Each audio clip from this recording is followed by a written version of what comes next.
Shalom, kita berjumpa kembali melalui renungan harian HKBP Rasat Sutoyo pada hari ini, Kamis 3 November 2022. Marilah kita berdoa.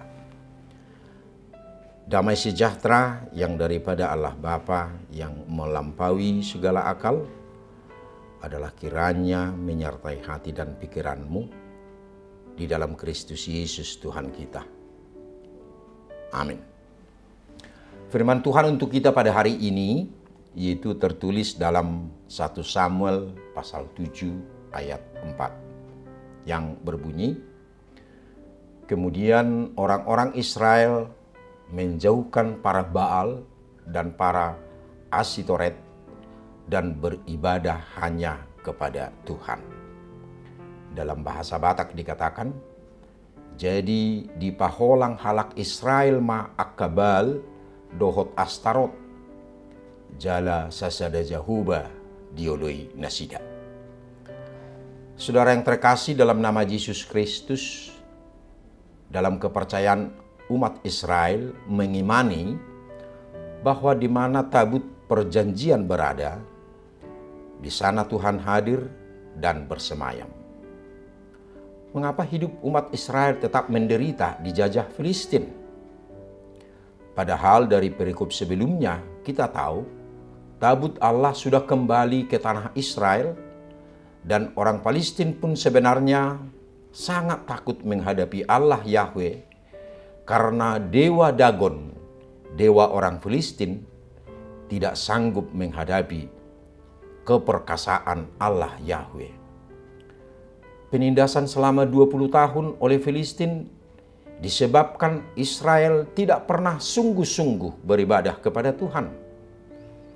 Tabut perjanjian yang menjadi simbol keagamaan Israel tanpa disadari orang Israel, di mana bahwa Tuhan menuntut agar umatnya hanya beribadah dan menyembah kepadanya.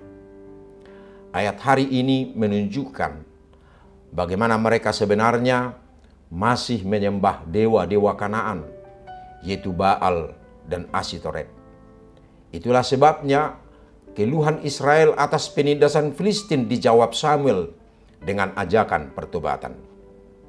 Bukti bahwa Israel bertobat ialah mereka meninggalkan semua ilah asing dan mengikrarkan loyalitas tunggal kepada Allah Yahweh. Tuhan menerima persembahan kurban mereka dan memenangkan peperangan mereka melawan Filistin. Sebagai pengakuan bahwa memang Tuhanlah yang telah membela umatnya dari bangsa musuh mereka, Samuel pun mendirikan tugu yang dinamainya Ebenezer, yang artinya sampai di sini Tuhan menolong kita. Kemenangan yang Allah berikan kepada umatnya berlangsung selama hidup Samuel. Saudara yang terkasih dalam nama Yesus Kristus, dari kisah ini kita belajar dua hal. Yang pertama, saat masalah menerpa kita, kita harus memeriksa diri dengan jujur kalau ada dosa yang harus diakui, bertobat, lalu menjalani hidup baru dengan setia melakukan kehendak Tuhan.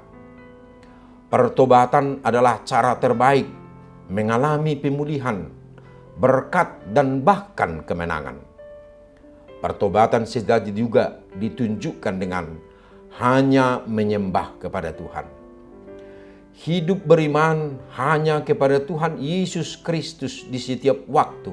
Itulah kekuatan kita menghadapi masalah apapun. Kedua, dari kehidupan Samuel kita belajar menemukan bahwa Tuhan memberkati pekerjaan bahkan pergumulan hambanya. Pemimpin yang tekun di dalam Tuhan mendatangkan keselamatan bagi yang dipimpinnya. Mari kita menjadi umatnya yang setia dan mendukung pemimpin kita untuk hormat demi kemuliaan Tuhan. Kesetiaan kepada Tuhan itulah yang dituntut dari setiap pengikut Kristus. setia di tengah pergumulan dan cobaan, setia dalam setiap langkah hidup kita. Karena dengan kesetiaan, kita akan beroleh kekuatan baru di setiap waktu yang kita butuhkan. Kesetiaan kita kepada Tuhan juga menjadi jaminan di mana Tuhan akan menyertai kita dalam sepanjang hidup kita. Karena kita yakin dan percaya apa yang dikatakan oleh Tuhan Yesus sebagai pesannya kepada para murid-Nya dalam Matius 28 ayat 20b. Dan ketahuilah, aku menyertai kamu senantiasa sampai kepada akhir zaman. Amin. Kita berdoa. Ya Tuhan Allah yang penuh kuasa dan kasih, terima kasih firman hari ini untuk mengingatkan kami agar kami senantiasa setia hanya menyembah Engkau, menjauhi segala berhala yang menyesatkan hidup kami. Karena kesetiaan kami adalah bukti dari penyertaan-Mu kepada kami. Amin.